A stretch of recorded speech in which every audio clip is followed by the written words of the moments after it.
అధిక బరువు అనేక సమస్యలకు కారణం. సాహితీ యోగా ఆన్లైన్ క్లాసులో జాయిన్ అవ్వండి. అంటే మేము వస్తేనే కరెంట్ ఉంది, మేము ఉంటేనే కరెంటు వెలుగులు నిండుతుంది, 24 గంటలు కరెంట్ ఇచ్చినాం,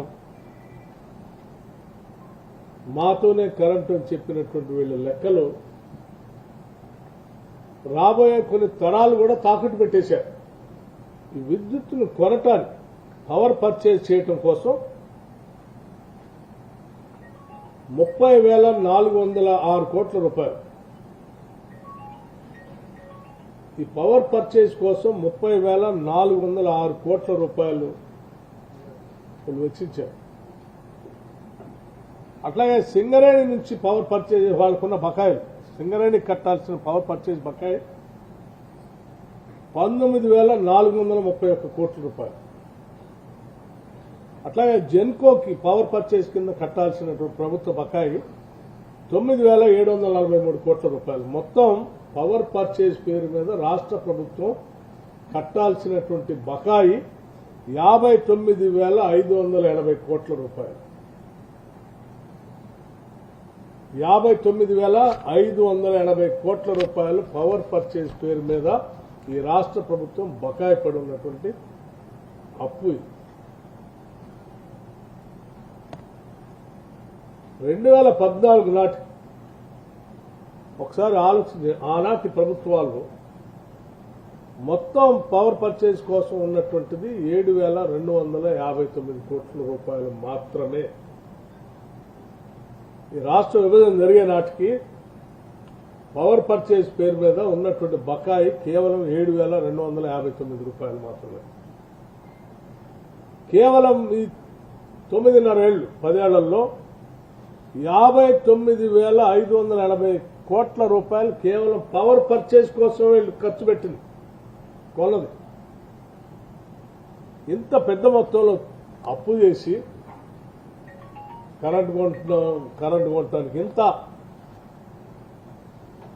నేను భద్రాద్రి థర్మల్ పవర్ స్టేషన్ పెడుతున్నా, యాదాద్రి పవర్ స్టేషన్ పెడుతున్నా అని దానికి అప్పు, దానికి ఆ రెండింటికి కలిపి 50,000 కోట్లు.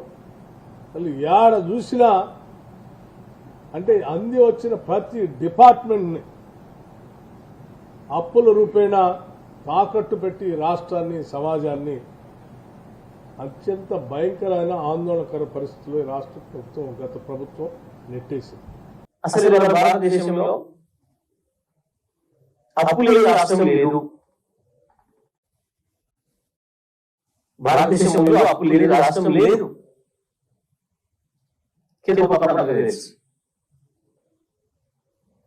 విద్యుత్ సంస్థలు కూడా అప్పు లేని విద్యుత్ సంస్థలు లేవు, లాభాల విద్యుత్ సంస్థలు లేవు భారతదేశం మొత్తం. రాజస్థాన్, మీరు నిన్న మొన్నటికి రాజస్థాన్ లో 89,000 కోట్ల నష్టాలు విద్యుత్ సంస్థలకి, అప్పు 53,000 కోట్ల అప్పు. వీరేమి రాజస్థాన్ లో 53,000 కోట్ల అప్పు, 89,000 కోట్ల నష్టాలు రాజస్థాన్ విద్యుత్ సంస్థ. ఇంత చేస్తే కూడా మన విద్యుత్ రైతులకు ఇచ్చిందా అంటే లేదు.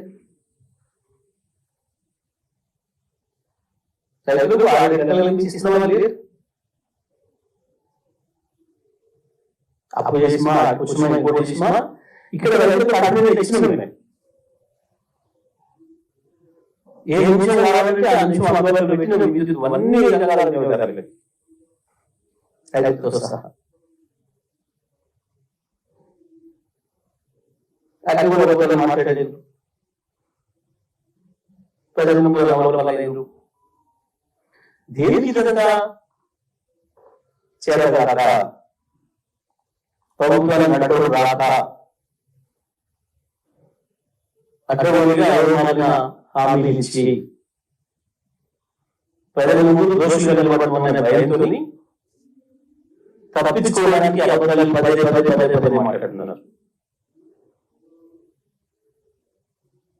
బట్టిగా మీ దగ్గర తెప్పించుకోండి. నేను చెప్పిన అర్థమైతే మీరు రాజస్థాన్, ఛత్తీస్గఢ్,